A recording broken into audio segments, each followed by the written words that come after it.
Bonsoir tout le monde. Alors, il nous fait plaisir de vous recevoir encore pour une deuxième soirée des conférences populaires en santé sur l'anxiété. Il me fait plaisir aussi de vous présenter notre présentateur de ce soir, M. Frédéric Banville. M. Banville travaille actuellement comme professeur à l'UQAR au département des sciences infirmières. Il est aussi psychologue et neuropsychologue, clinicien de formation, et avant d'enseigner à l'université et de faire de la recherche, il a principalement travaillé auprès d'une clientèle de différents groupes d'âge ayant des traumatismes crânio-cérébraux, qu'on appelle TCC, légers, modérés ou graves. Il pratique toujours comme psychologue et neuropsychologue et utilise la psychothérapie d'acceptation et d'engagement auprès des personnes qui présentent un trouble d'anxieux ou dépressif. Et il enseigne également les principes de la thérapie cognitive basée sur la pleine conscience. Ce soir, il présente la conférence qui porte sur les troubles anxieux intitulée « Le trouble d'anxiété généralisé lorsque l'intelligence nous joue des tours ». Alors, bonne soirée et bienvenue à M. Banville.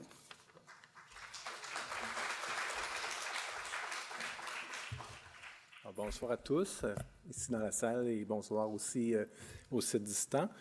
Donc aujourd'hui, le but, en fait, de la présentation est de parler de troubles anxieux, évidemment, d'anxiété généralisée, plus spécifiquement. Pour ceux qui étaient là la semaine dernière, vous avez vu qu'il existe une panoplie de troubles anxieux, 9, si on regarde les critères diagnostiques. Donc aujourd'hui, on va se concentrer sur un trouble. Mais on va se concentrer principalement sur un mécanisme normal qui rend la situation problématique. Et là, ici, je parle de l'intelligence, qui est un processus normal. Je parle de la pensée, je parle du langage, de la cognition. Alors, pour moi, pensée, cognition, langage, ça fait référence à l'intelligence. Et je voudrais qu'on voit ensemble comment, et qu'on discute ensemble aussi, savoir comment l'intelligence, qui est un processus normal, conduit à des états pathologiques comme le trouble d'anxiété généralisé. Donc, 4 objectifs pour ce soir. Le premier, sur lequel je vais passer un peu plus rapidement, on pourrait y revenir en période de questions, qui est un objectif de compréhension. Qu'est-ce que le trouble d'anxiété généralisé? Qu'est-ce qui le caractérise principalement? Par la suite, je pense qu'il n'y a rien de mieux que l'expérience pour comprendre les effets que l'intelligence peut avoir sur nous, sur nos affects, sur nos comportements.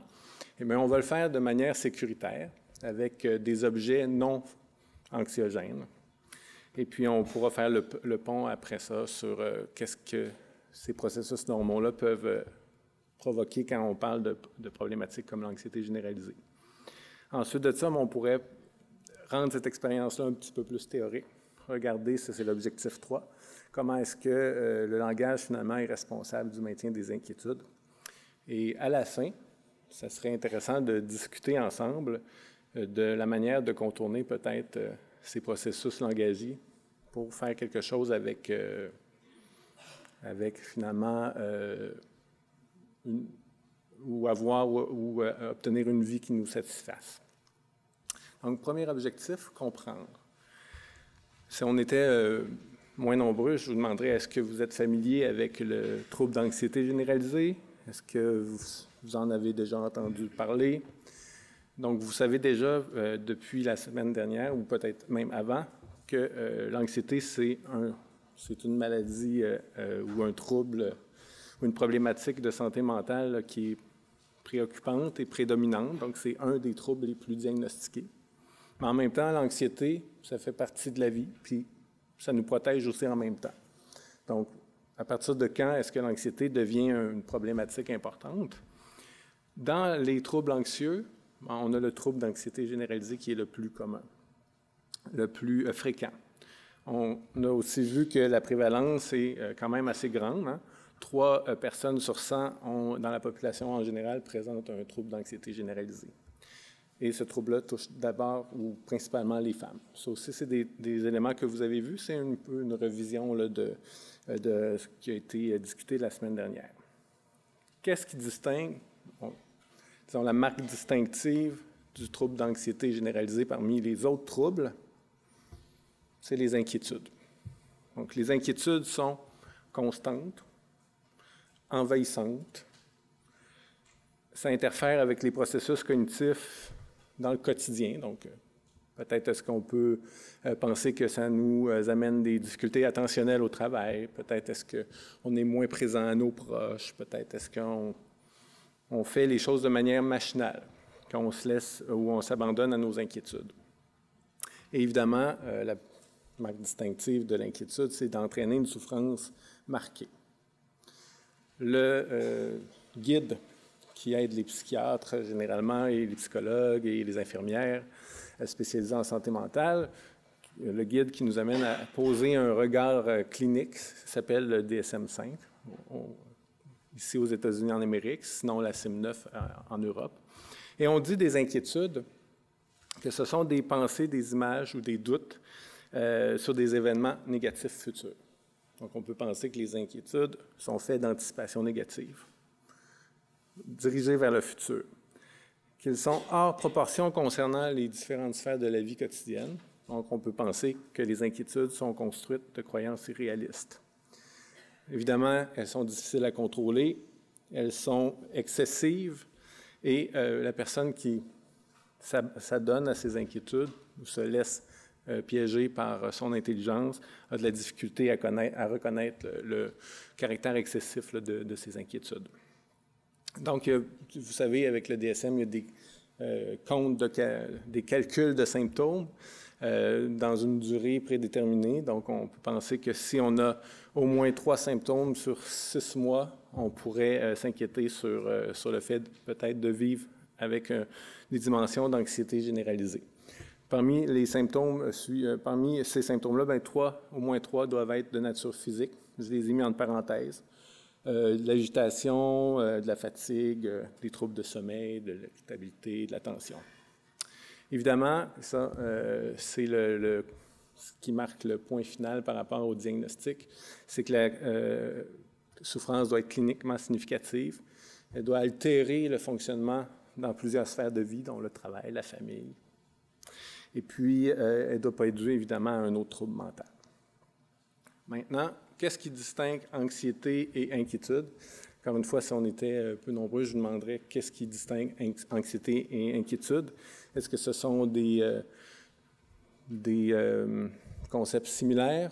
Selon les définitions qu'on a vues jusqu'à maintenant, l'inquiétude est inclue dans l'anxiété et distingue l'anxiété généralisée des autres troubles. Mais quand on regarde attentivement les définitions, ici j'ai pris une simple définition d'antidote.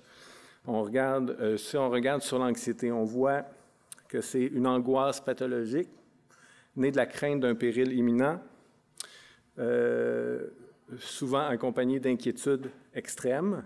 Et si on regarde les inquiétudes, on voit que c'est l'appréhension d'un danger imminent. Et si on se concentre sur la sémantique ou les différents éléments qui sont importants ici, c'est que la pensée occupe un rôle important dans la genèse du trouble d'anxiété généralisée et dans son maintien. Est-ce que vous me suivez jusqu'à maintenant? Donc, la pensée, le raisonnement, les réflexions qu'on a sur les choses, sur l'avenir, sur ce qui est important ou sur ce qui ne l'est pas, génèrent ce qu'on peut appeler l'inquiétude et éventuellement les sensations là, qui sont de la détresse et du désarroi qui sont propres à l'anxiété. Évidemment, il existe des facteurs de maintien. C'est un peu ce que je voulais qu'on discute ensemble. Quels sont les facteurs de maintien des inquiétudes? Donc, il y en a 4 principaux que je voulais discuter avec vous. Le premier, c'est l'intolérance à l'incertitude. Donc, il est reconnu que les personnes avec un trouble d'anxiété généralisée ont un regard biaisé par rapport aux réalités ou aux situations de la vie quotidienne, ou le regard, donc, biaisé, c'est-à-dire que le regard se pose sur les menaces potentielles. La personne, au départ, croit que ce regard posé sur les menaces potentielles est un facteur de protection ou une sécurité, mais à long terme, ça devient un boulet. Donc, évidemment, si j'ai un biais attentionnel négatif, je vais surestimer l'utilité de m'inquiéter. Et aujourd'hui, c'est un peu de ça que j'aimerais qu'on discute ensemble. Est-ce utile de s'inquiéter? Est-ce vraiment un élément de protection? Je vous pose la question. Peut-être on pourrait en discuter tout à l'heure. Donc, évidemment, vu que nos pensées sont orientées essentiellement sur le biais attentionnel, donc la sélectivité négative. Les processus de résolution de problèmes sont altérés. Donc, ce que ça veut dire, c'est qu'on devient rigide psychologiquement. Et on a de la difficulté à avoir un éventail de d'autres possibilités qui nous permettent de cheminer dans la vie, on pourrait dire.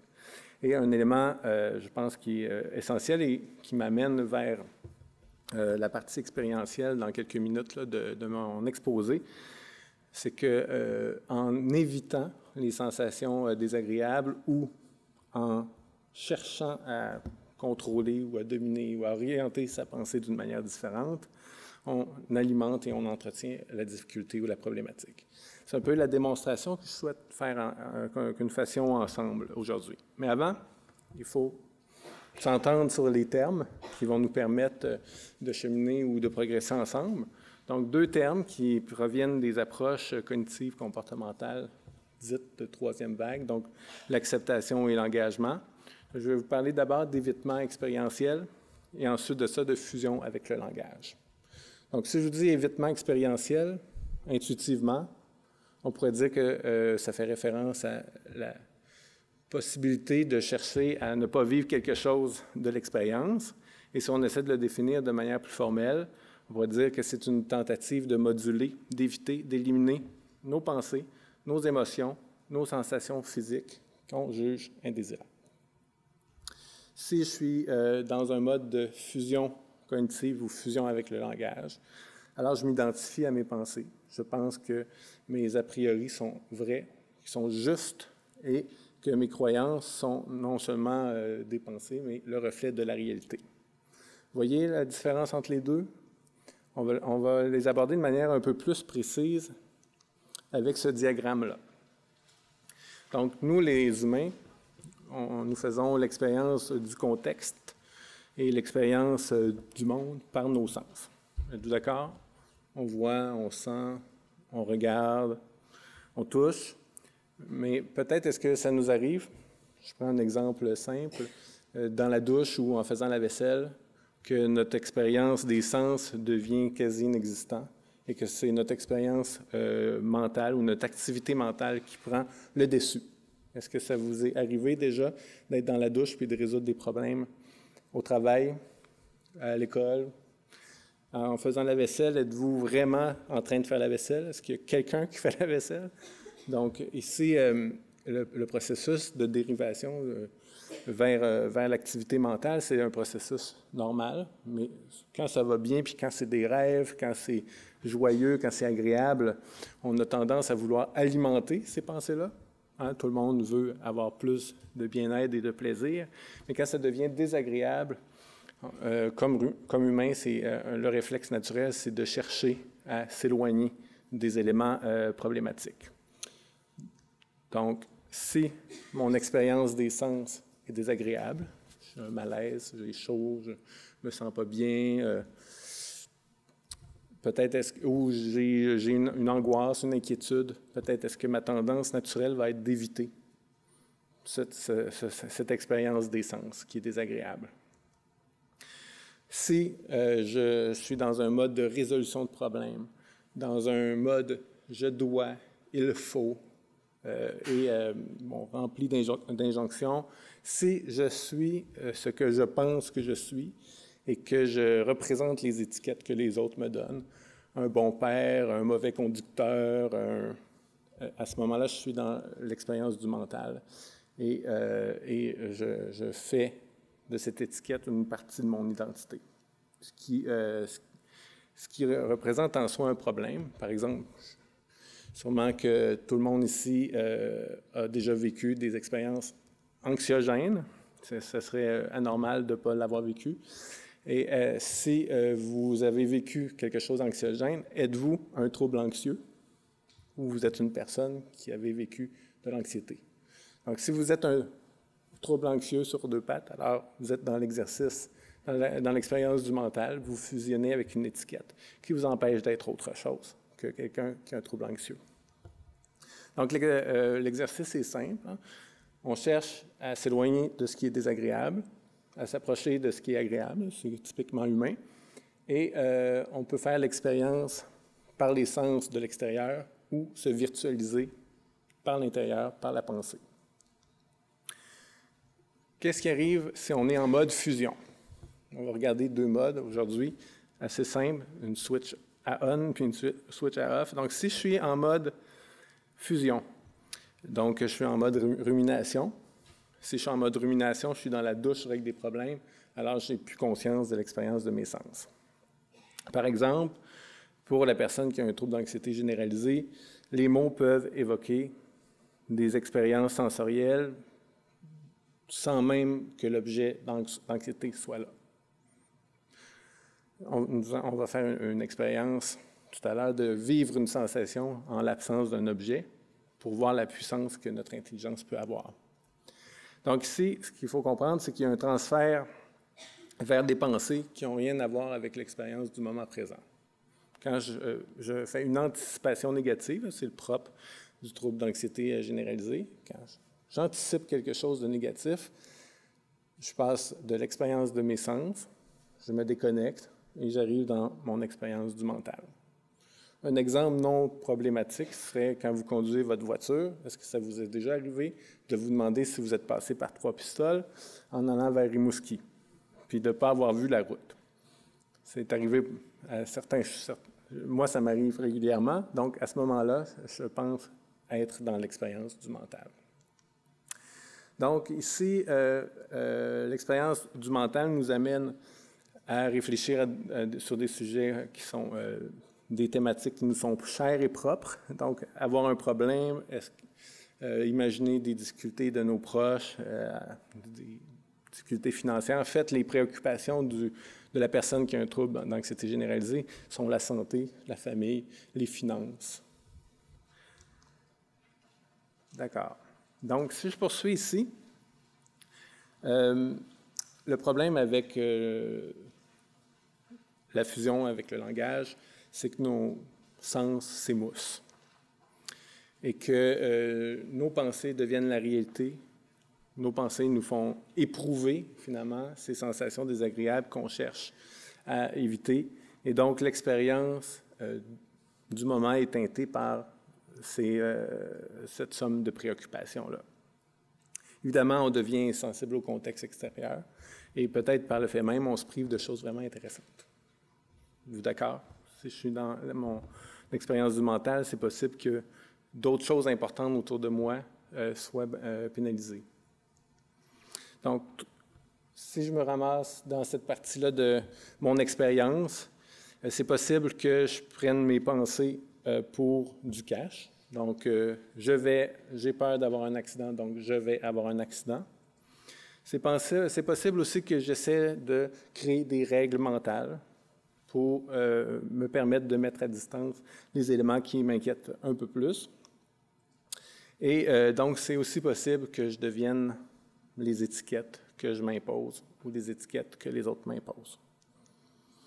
Si je suis côté évitement, peut-être est-ce que je développerai une tendance rigide qui est évidemment influencée par mon langage pour essayer d'échapper aux effets ou aux événements psychologiques que je suis en train de créer en cherchant à modifier leur fréquence. Donc, je veux vivre un peu moins souvent, un peu moins fréquemment leur forme ou leur intensité.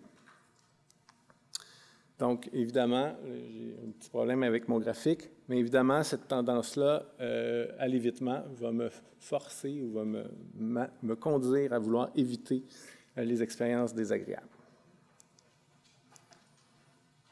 Parfait. Donc, ici, un élément que j'aimerais discuter avec vous, vous avez compris un peu le principe de l'évitement et de la fusion.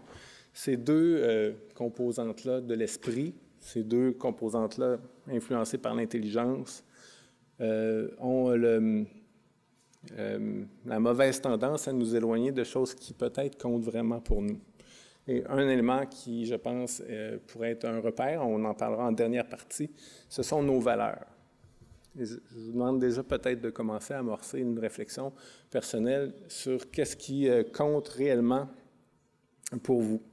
Et puis, est-ce que vos tentatives, que vous ayez ou pas de problématiques d'anxiété, On vit tous un moment ou un autre de l'évitement ou de la fusion avec notre langage. Est-ce que cette tentative de fusion ou d'évitement vous éloigne ou vous approche de ce qui compte réellement pour vous?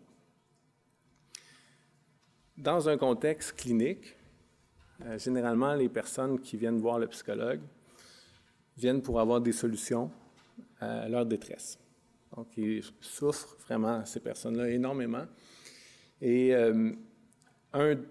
une des premières choses que le psychologue peut dire, c'est que, habituellement, si tu viens me voir, c'est que toutes les tentatives que tu as faites pour régler ton problème ne fonctionnent pas. Et peut-être est-ce que je n'ai pas d'autres solutions à te proposer pour le moment, étant donné que probablement que réellement tu as tout tenté pour t'en débarrasser de cette problématique-là, ce qui crée un désespoir créatif. Qu'est-ce que c'est le désespoir créatif? C'est de se rendre compte que nos tentatives d'évitement et notre fuite ou notre fusion avec le langage ne fonctionne pas, qu'il y a d'autres solutions, peut-être un autre chemin à emprunter. Donc, le désespoir créatif repose sur l'hypothèse que si je prends toujours le même chemin, j'arrive toujours à la même destination. Êtes-vous d'accord? Si une tentative d'évitement ou une tentative de fuite ou de rationalisation n'a pas fonctionné pour me faire prendre une distance par rapport à mes inquiétudes, si je réessaie la même technique, je vais réavoir le même résultat. Donc, le désespoir créatif ici vise à provoquer une remise en question pour chercher des nouvelles façons de faire. Alors, je vous pose la question, est-ce que vous aimez le chemin que vous empruntez? Si vous ne l'aimez pas, quelle est la solution, sinon que de prendre un autre chemin? D'accord. Donc, le chemin que le thérapeute pourra peut-être vous proposer de prendre, c'est celui de vous questionner sur vos motivations, vos désirs profonds, vos objectifs personnels. Maintenant, je vous pose une autre question. Vous êtes dans un sable mouvant. Vous commencez à vous enfoncer. Qu'est-ce que vous faites? Quel sera votre réflexe premier? Est-ce que vous continuez à vous débattre? Claire me dit oui. Est-ce que vous arrêtez de bouger? Le principe, ici, dans le sable mouvant, c'est plus on lutte, plus on s'enlise. Donc, plus on utilise des mécanismes de lutte et d'évitement, plus la problématique s'alimente. Donc, ici, dans l'expérientiel, ce qu'on cherche à faire, c'est d'accueillir finalement, pour le moment, la situation difficile, le temps de trouver un autre chemin. Donc, depuis tantôt, on parle de pensée et puis de son rôle dans le maintien des inquiétudes. Une des solutions, peut-être, c'est d'être inspiré par Aristote et qui dit « c'est la marque d'un esprit cultivé que d'être capable de nourrir une pensée sans la cautionner pour autant ». Donc, l'idée étant de se demander quelle relation on a avec nos pensées et quel niveau d'affection on a pour ces pensées-là. La première question, pour approfondir la thématique ici, c'est de se poser la question « qu'est-ce qu'un comportement ?» Alors, je pose la question « qu'est-ce qu'un comportement? Est-ce que courir, c'est un comportement? Est-ce que respirer, c'est un comportement? Est-ce que penser, c'est un comportement? Penser, est-ce que c'est un comportement? Non. En fait, pour les psychologues comportementalistes, tout verbe d'action est un comportement. Et donc, penser est un comportement, sauf que c'est un comportement qu'on ne voit pas. Mais ce n'est pas parce qu'on ne le voit pas qu'il n'est pas présent. Et puis, le problème avec l'anxiété généralisée, c'est que les phénomènes discrets, qui sont des comportements qu'on ne voit pas, ces phénomènes discrets-là deviennent envahissants au point où ils extirpent la personne de ses interactions, finalement, avec l'autre. Pour regarder la puissance de notre pensée, j'aurais 3 ou 4 petites activités là, à vous proposer. Ici, à Rimouski, aussi sur les sites distants.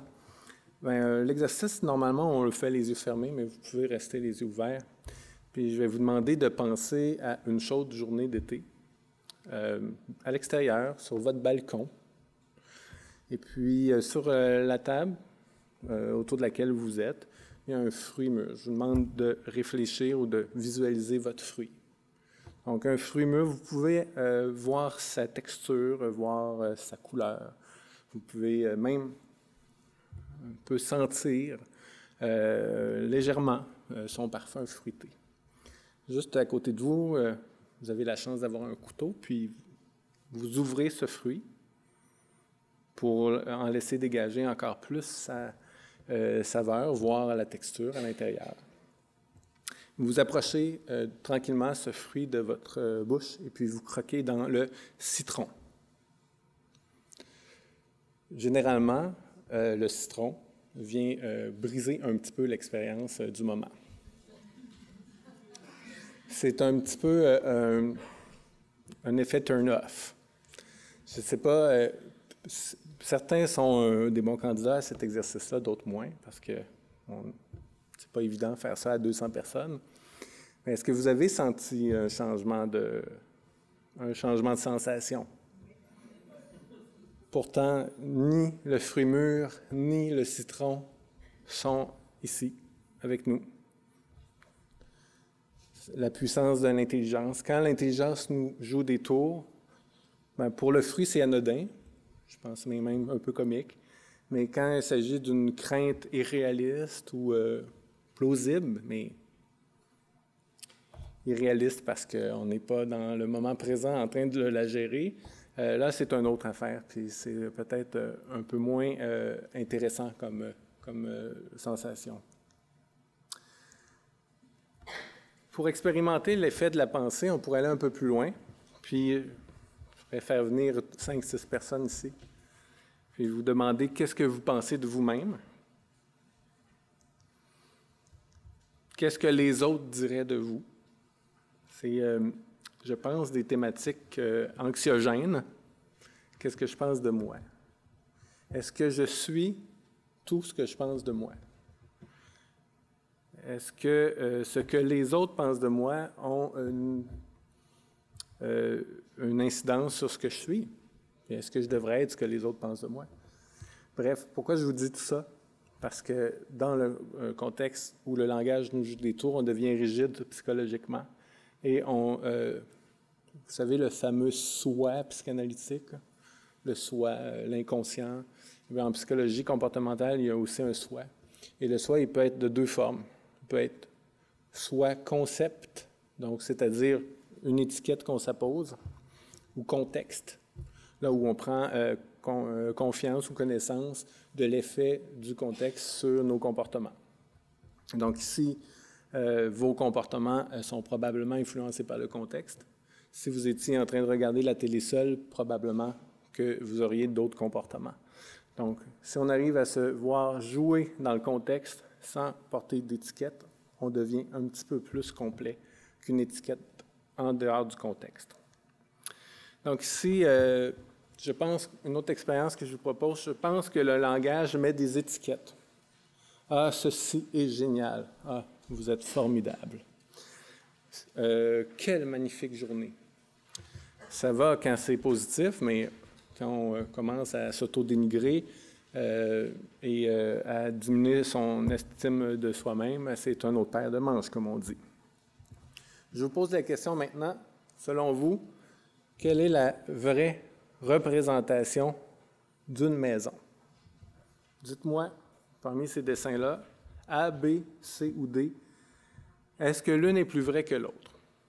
Je ne sais pas si vous voyez bien l'image. Qui vote pour A? B? Qui dit que B, c'est la vraie? C? D? Ouais. En réalité, la question qu'on peut se poser, c'est qu'est-ce que la réalité? Qu'est-ce qui est vraiment important?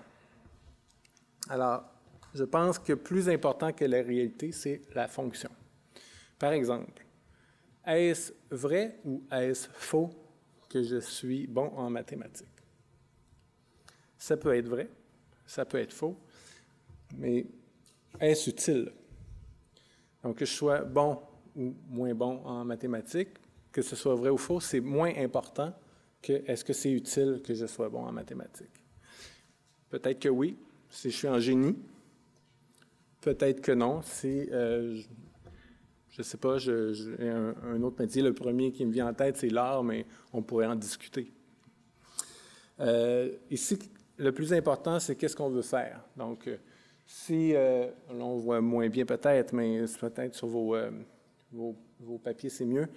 Si on veut une utilité pour la décoration, ou pour la plomberie, ou pour l'ameublement, ou finalement, si on est ému par le dessin de son fils ou de sa fille, c'est toutes des représentations de la maison. C'est simplement qu'elles ont une utilité différente. Voyons encore une fois comment notre cerveau fonctionne. Disons, vous êtes l'équipe A, B, C et D. Prenez pour votre groupe chacun des 3 mots ici. Faites une phrase. Vous avez 2 minutes, 1 minute, 5 secondes. Est-ce que pour vous, cet exercice-là est parlant? Est-ce qu'il est facile?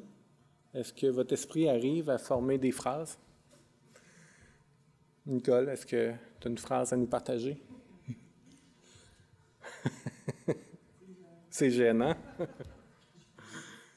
Donc, quand je fais cet exercice-là en classe, pour discuter avec mes étudiants de l'impact ou l'effet des processus langagiers là, sur nos états d'âme, je prends des mots neutres, des mots que j'ai pris dans le dictionnaire, tout le monde est capable de faire une phrase. C'est le rôle de l'intelligence, de chercher à donner du sens à quelque chose. Donc, le langage lit tout à l'infini. Par contre, le langage est tenace. Le langage est persistant. Il peut même des fois être... c'est ça, nous jouer des tours. Regardons ensemble, rapidement, le phénomène de lutte dont je vous parlais tout à l'heure. Je vous ai parlé de lutte.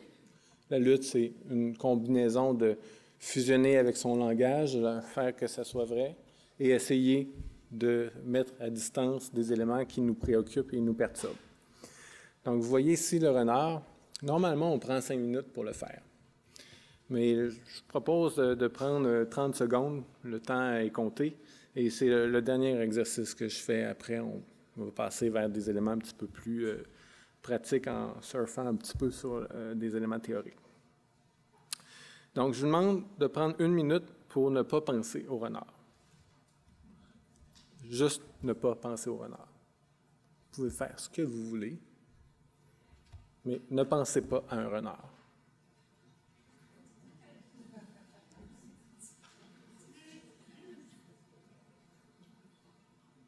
Peut-être le fait de parler avec son voisin, ça peut nous aider à ne pas penser au renard. Peut-être que le fait de dire « c'est un hurluberlu, celui-ci, en avant », quelle sorte de conférence?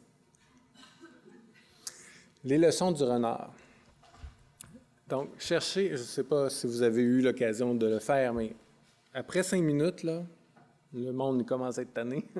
Et puis, il y a toutes sortes de tentatives qu'on peut faire pour mettre le renard à distance. Et même certains vont se vanter, « Bien, j'ai vraiment été capable de ne pas penser à ton renard. Je pensais à ma liste d'épicerie. »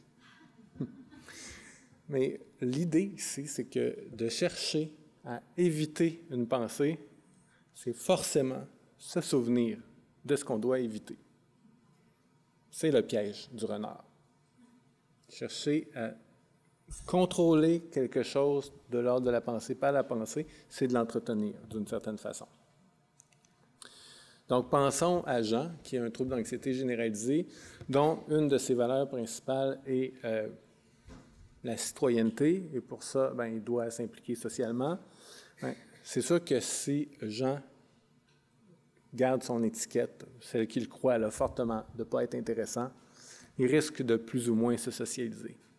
Par contre, s'il choisit de ne pas lutter avec l'idée de ne pas être intéressant, bien, il peut continuer, Jean, à discuter avec les autres en ayant cette pensée-là en arrière-plan, sans y donner le contrôle, finalement. Il peut donc agir autrement.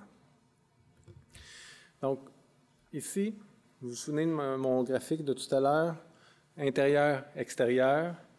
Donc, le langage va devenir problématique quand nos expériences intérieures deviennent vraies, quand on les qualifie, plaisant, déplaisant, acceptable, inacceptable. Lorsque le langage est pris au pied de la lettre, on devient inflexible.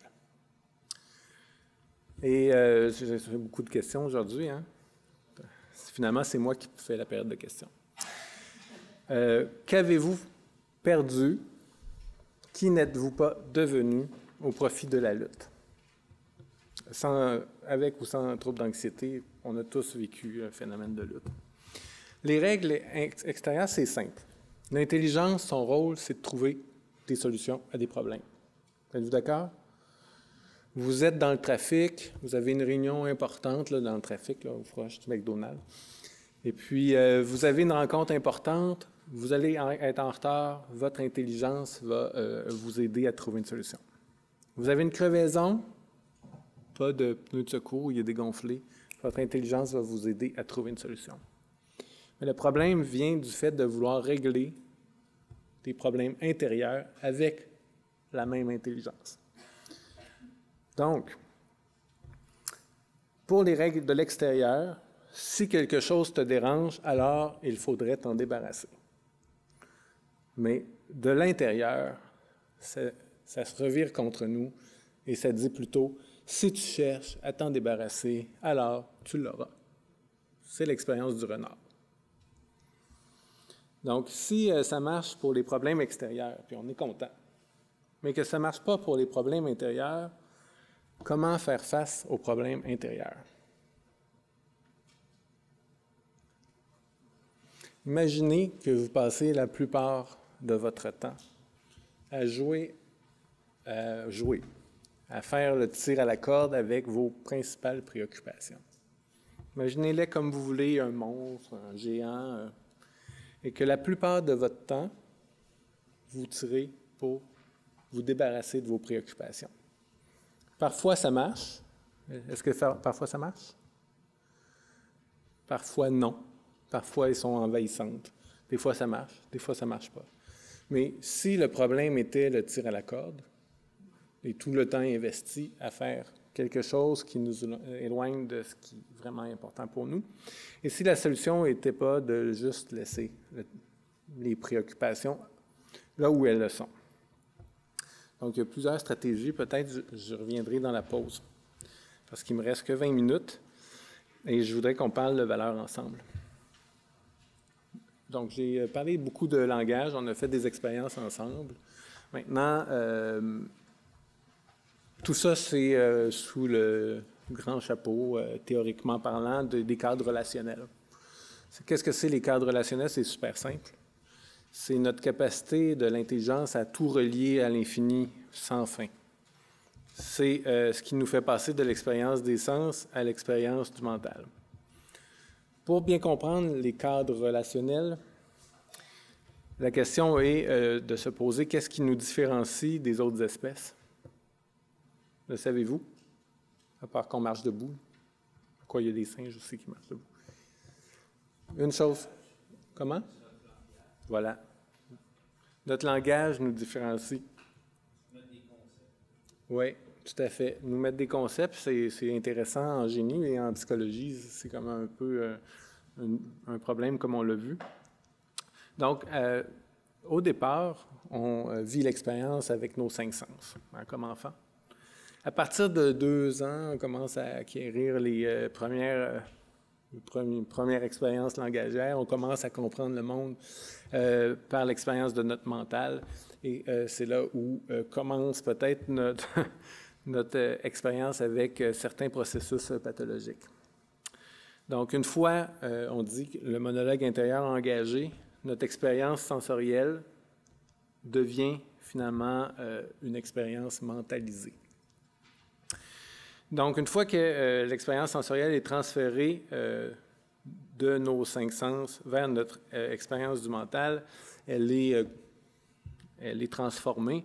Et puis, comme humain, on va chercher évidemment à s'éloigner de ce qui est aversif, donc désagréable. Puis on va chercher à s'approcher de ce qui est appétitif, donc ce qui est agréable.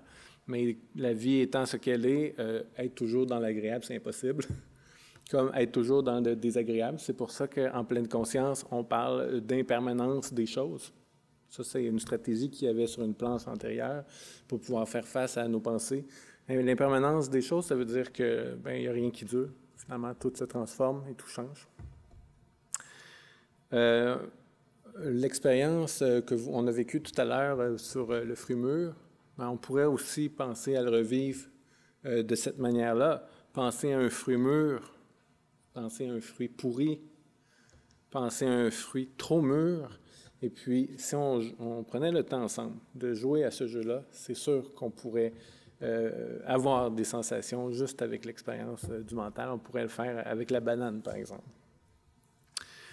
Donc, la théorie veut que le cadrage relationnel, c'est un processus mental qui influence notre vie intérieure et qui, finalement, relie tout à l'infini. Un exemple où votre langage peut relier tout à l'infini, si je vous dis « Qu'est-ce que pour vous la couleur noire? » Peut-être vous allez me dire « C'est pas une couleur. » Mais qu'est-ce que le noir pour vous? Et puis j'ai entendu vraiment plein de choses fascinantes sur le noir.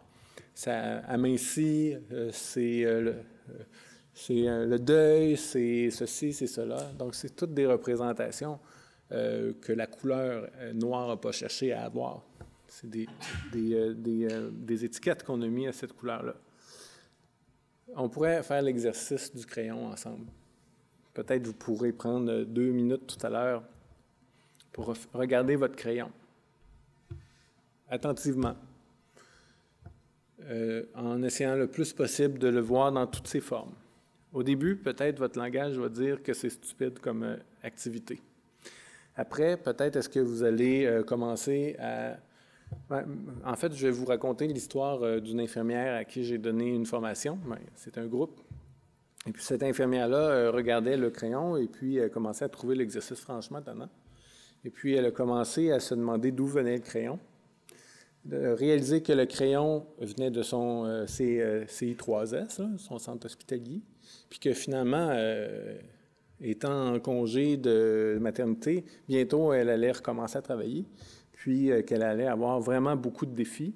Et puis à la fin de l'exercice, croyez-le ou non, cette personne-là est devenue vraiment très, très anxieuse. Tout ça pour un crayon. Donc quand on parle de dérivation du langage, ce que je veux dire, c'est que notre langage fait des associations, des bonds dans le temps, et puis ça peut nous amener vers la banalité ou vers des difficultés.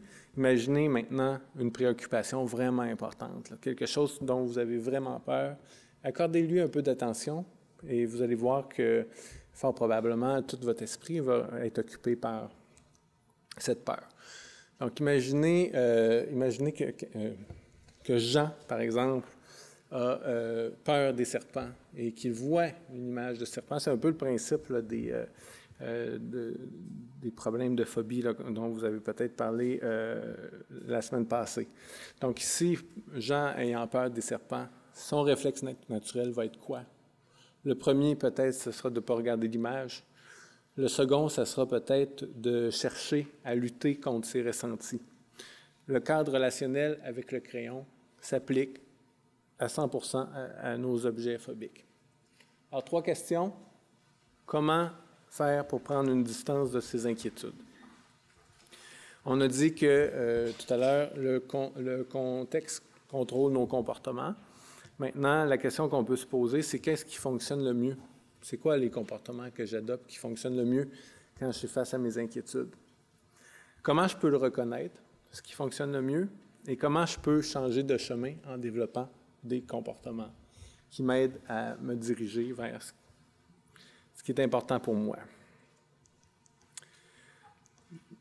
Donc, je vais aller vers ce qui est important pour nous, c'est-à-dire la dernière partie, mais je ne peux pas faire autrement que de faire une petite escapade vers l'histoire, parce qu'on a tous ici une histoire.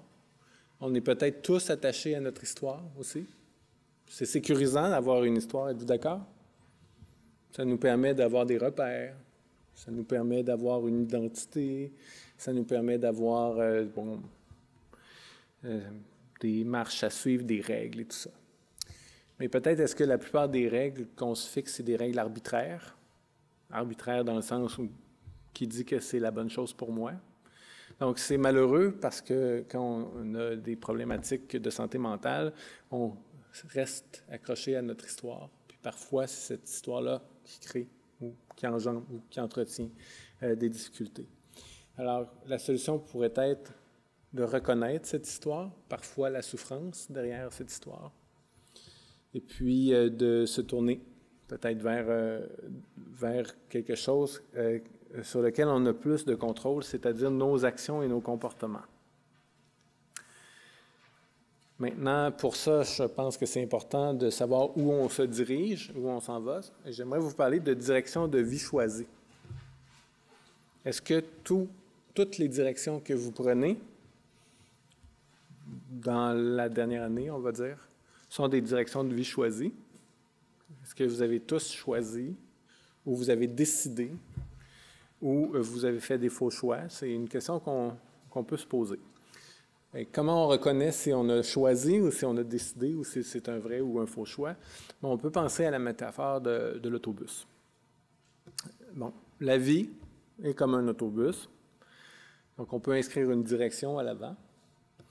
Mais c'est possible qu'à chaque arrêt, on a des passagers un petit peu malcommodes qui nous disent quoi faire, comment penser, quoi être. Hein? Est-ce que ça vous est déjà arrivé d'avoir des personnages malcommodes comme ça dans votre autobus? Qu'est-ce que vous faites vous êtes à l'arrêt d'autobus? Qu'est-ce que vous faites avec le personnage désagréable qui veut monter à bord? On le débarque?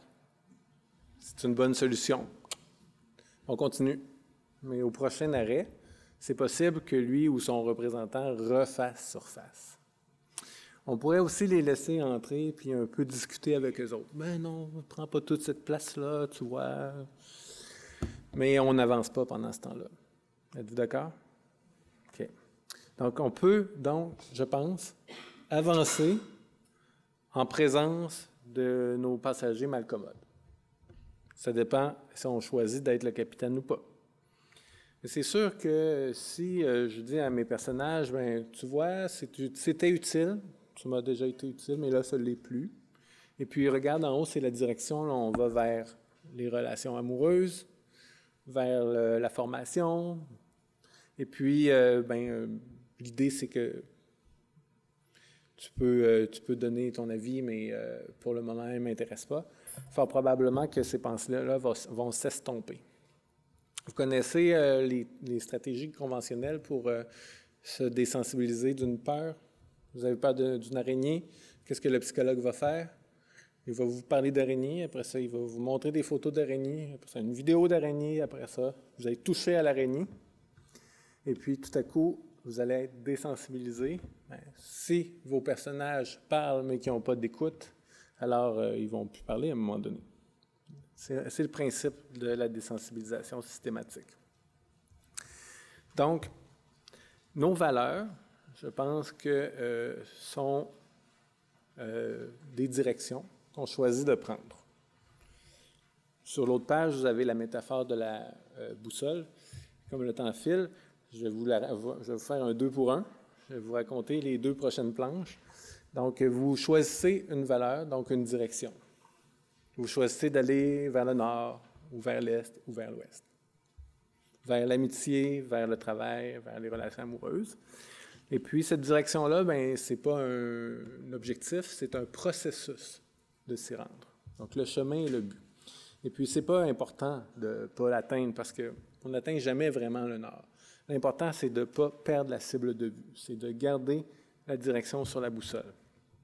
Par la suite, pour arriver à être cohérent, là, on va définir plusieurs objectifs.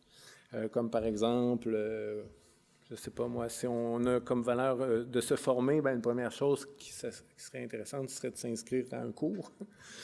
Et puis, après ça, de tout mobiliser ses énergies, ses actions pour être cohérent avec cette valeur-là. Donc, la valeur, c'est un phare. Pourquoi je vous dis ça? Parce que dans votre chemin vers la direction que vous choisissez, vous allez avoir du beau temps et du mauvais temps. Donc, il va y avoir des tempêtes, puis vous allez être découragé. Et c'est sûr que si vous commencez à lutter contre la vague, à ce moment-là, vous allez perdre de l'énergie. Si vous gardez de vue que la direction, c'est la formation, les relations amoureuses, même s'il y a un revers, le chemin peut continuer à être pris. Donc, ici, l'idée à retenir, bon, c'est ma métaphore de la valeur, de la boussole des valeurs. On pense que de travailler sur les valeurs, bien, ça nous permet d'être plus flexibles parce que nos processus de lutte et d'évitement prennent un peu moins d'importance. Je me souviens d'une formation, un psychologue avait fait venir quelqu'un sur la scène, ça pourrait être Nicole, et puis il lui avait demandé finalement de prendre son anxiété, d'accord, puis de faire quelque chose avec. Et puis, je pense que la personne avait lancé l'anxiété dans les airs, puis l'anxiété revient toujours de toute façon. Et puis, le psychologue avait dit, est-ce que tu peux faire autre chose avec ton anxiété? Puis vers où tu veux aller? Qu'est-ce qui est important pour toi? Et puis, elle s'était finir son doctorat, là, la personne. Donc, est-ce que tu peux aller vers la fin de ton doctorat, même si tu as de l'anxiété? Puis, partir avec cette anxiété-là sans être ralenti. Puis, oui, je pense qu'on peut vivre avec de l'anxiété sans accorder trop d'importance aux inquiétudes et se diriger vers ce qui est important. Mais parlons plutôt de vous. Qu'est-ce qui est important pour vous? On reconnaît qu'il y a quelques domaines de valeur. Les relations sociales, les relations familiales. Bref, ils sont tous synthétisés autour de la boussole des valeurs. Je vais vous expliquer l'exercice. Peut-être est-ce qu'il pourrait y avoir une après-conférence. Peut-être vous pourriez regarder rapidement, là, ça peut se faire la case du I. I pour importance. Donc, vous avez 10 valeurs. 0, c'est pas du tout important. 10, c'est vraiment très, très important. Vous voyez le range? Pour chacune de ces valeurs, vous donnez quelle cote? Amis, relations, parents. Prenez quelques minutes pour y penser. C'est pas grave si on ne fait pas le tour au complet maintenant. Maintenant, posez-vous comme question, pour chacune de mes valeurs, qu'elles soient à 2 ou à 10, c'est pas grave. Pour chacune de mes valeurs, quelles actions je fais? A pour action. 0 à 10. 10, là, ça veut dire que là, une grosse proportion de votre temps est engagée dans ça. Hein, si vous travaillez 60 heures par semaine, si vous mettez 5, il va y avoir une petite incongruence. Donc, I pour important, A pour les actions que je fais, et puis D pour la différence, I moins A. Généralement, qu'est-ce qu'on retrouve dans cet exercice-là? 2 ou 3 cas de figure. La première chose, est-ce que vous constatez que vous faites beaucoup trop d'actions pour l'importance que vous accordez à certaines valeurs? Est-ce que ça, vous avez vu ça?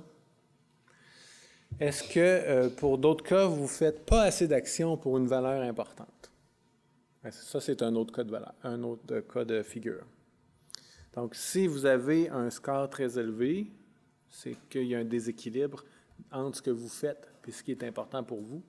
Et on pourrait commencer à faire le travail sur la désensibilisation par rapport à nos inquiétudes, puis nos pensées de fusion et notre évitement expérientiel, puis se demander qu'est-ce qui fait que je ne suis pas en direction cohérente avec ce qui compte vraiment pour moi. Et peut-être l'autre cas de figure, j'avais dit 3, c'est le troisième, ou peut-être que vous êtes en parfaite cohérence. Alors ça veut dire que vous êtes vraiment congruent, puis sûrement, les mots me manquent tellement que ça doit être une situation vraiment agréable à vivre. Alors, l'idée ici, c'est de commencer une réflexion sur ce qui compte, les nouvelles actions qu'on pourrait prendre et l'impact, finalement, que peut avoir dans notre vie, toutes ces injonctions, toutes ces « je dois »,« il faut »,« ceci n'est pas correct » et tout. Donc, sans action, pas de changement. Souvent, on peut reprocher aux approches psychodynamiques le fait d'être concentré dans le passé à résoudre des problèmes avec nos parents et tout ça, ce qui a une certaine forme d'utilité. Mais toutes les approches réflexives sont maximisées par les actions. Donc, ici, sans action, pas de changement. Ou, oui, c'est ça. Pensez au paysage que vous voyez quand vous embarquez dans le train, puis si vous ne l'aimez pas, bien, vous pouvez toujours débarquer puis prendre un autre train. Donc, évidemment, peut-être est-ce que notre boussole souvent est trop fixée sur des mots comme se sentir bien plutôt que sur des mots comme aspiration et besoins fondamentaux. Peut-être est-ce que cette persévérance à vouloir être toujours bien et ne pas tolérer l'inconfort, peut-être est-ce que ça, c'est un élément qui nous empêche de progresser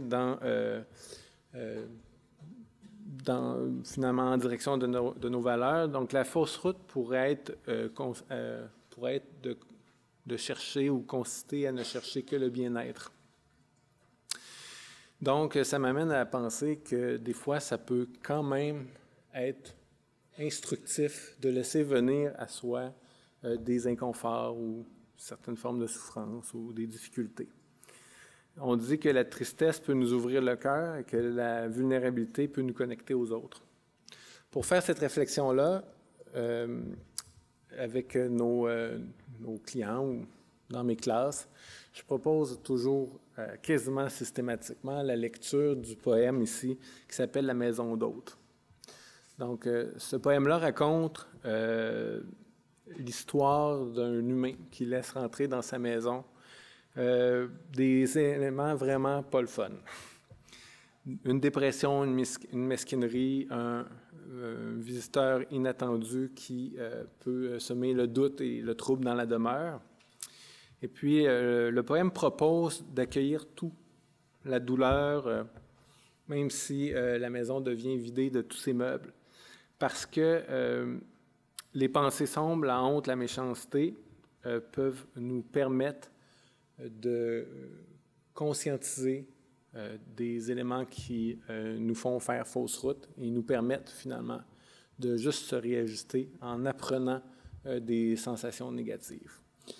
Donc, cette planche-là, ce qu'elle veut dire, c'est la planche précédente, c'est que si on est trop concentré sur le bien-être et la joie et les aspects appétitifs de la vie, à ce moment-là, on perd une somme d'informations importantes qui sont inclus dans l'anxiété, peut-être les inquiétudes et tout ça. Et on dit que la maladie, les difficultés de santé mentale viennent s'insérer quand il existe un écart trop grand entre une situation actuelle et une situation idéale. Donc, entre ma situation de vie qui me déplaît peut-être à certains moments et ce que j'aurais voulu faire dans ma vie. Et si l'écart est trop grand, les difficultés sont tout aussi importantes. D'où l'importance de bien comprendre le message de la souffrance pour pouvoir se diriger peut-être du côté de nos valeurs. D'ailleurs, je vais terminer avec deux autres planches là. Ici, je la trouve intéressante, la métaphore des deux fioles. Imaginez que un génie sort d'une lanterne, là, et puis qui vous offre deux fioles. Il vous dit, vous pouvez boire seulement l'une de ces deux fioles. La première, il vous l'attend, il y a une image de soleil dessus. Si vous buvez cette fiole-là, et puis vous allez toujours être bien, il n'y aura pas d'inconfort, ça va être pépère, tranquille, mais vous ne serez jamais différent de maintenant. Autrement dit, vous êtes fixé à vie au moment où vous buvez la fiole, il n'y a plus d'évolution possible. OK, dans l'autre, il va y avoir de la tourmente, il va y avoir peut-être des moments heureux, des moments moins heureux, mais vous allez pouvoir vous diriger, évoluer, puis vous diriger vers ce qui compte pour vous, accéder à des éléments qui sont importants. Laquelle vous prenez? Bon, certains vont dire, poser la question sans d'y répondre, c'est tiens, je vais prendre le soleil. Mais en réalité, l'idée ici est de juste faire prendre conscience que ça fait partie de la vie d'avoir des remous, des inquiétudes, des pensées qui sont moins plaisantes. Il n'y a rien qui nous empêche de cheminer avec ces pensées-là pour atteindre d'autres sommets. Donc, si vous observez dans le présent, parce que dans le fond, on vit dans le moment présent, c'est un élément que sur lequel j'ai passé rapidement, mais le moment présent, c'est la clé quand même, c'est ici, ce qu'on vit ensemble, ce qu'on échange. Si, alors, dans le moment présent, je m'aperçois que je lutte contre ma douleur, contre mes inquiétudes, contre ce que je ressens, je m'en aperçois, ici maintenant, qu'est-ce que je dois faire? Bien, si je me rends compte que cette lutte-là ne me donne rien, qu'elle n'est pas utile, alors je peux juste l'accueillir avec bienveillance. On dit VIE, vivre intégralement l'expérience, puis choisir simplement d'avancer ici maintenant dans les directions de vie choisies, celles que j'aurais choisies, en réfléchissant sur la boussole de mes valeurs.